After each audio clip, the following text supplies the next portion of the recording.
I visited the ruins of several churches there, and obviously Paul had preached in all of them.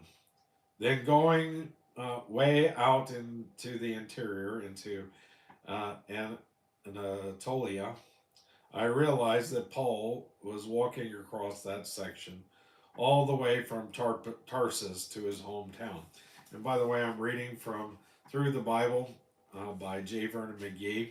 It's J. Vernon McGee and not me that went to Turkey and Anatolia.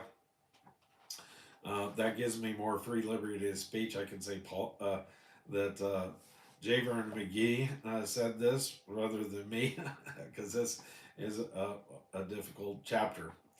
It is, of course, I already did it in spiritual gifts, so I busted the bubble there, even though I made a mistake on the next to the last verse. But anyway, it is a distance of hundreds of miles, and in that section, there was tribe after tribe speaking different languages. I have often wondered how Paul was able to speak to them. Well, I spoke as the apostle did on the day of Pentecost. Well, he spoke as the apostles did on the day of Pentecost. Every man heard him speak in his own tongue.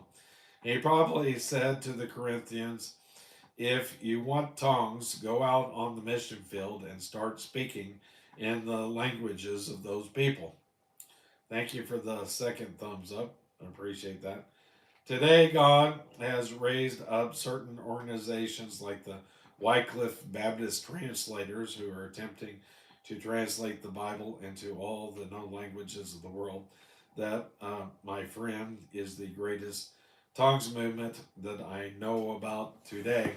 And I do like the Wycliffe movement. I subscribe and get emails from them, their prayer requests. I had thought about one time going into some of the more dangerous places to translate to be a translator. You basically take a computer, a generator, uh, uh, and a satellite, a phone, and a printer, and go to these places, and you basically use the computer to translate the Bible into the language of these people. It takes a matter of a few weeks. I guess they have a computer program that will do that for you. Maybe you input a few words, and it does that. I did think it was interesting that today that on our Daily Hope with Rick Warren, he was talking about there's 300 people groups that still don't have the language in their own, have the Bible translated in their own language, and have a Bible in their own language. Now, that's my understanding was that Wycliffe by this year was whenever I got involved with it back in 2015. They were aiming for this year to have every native tongue, the Word of God translated in every native tongue. So that's a great feat and accomplishment and something to be admired there.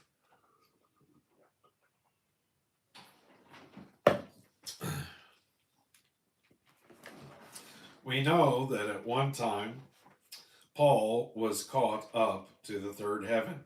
He tells us that he heard unspeakable words. I don't think those were unknown words or unknown tongues. They were words that he was not permitted to speak. Tongues are not a rapturous, ecstasy, ecstatic, mysterious language. They are not a mixed up melody of rhapsody. Tongues were foreign languages. On the day of Pentecost, the apostles spoke in foreign languages so that every man there heard the gospel in his own language. Now, notice that chapter 14 is an extension of the love chapter. It begins, follow after charity, that is love, and desire spiritual gifts, but rather that ye may prophesy. And that concludes that.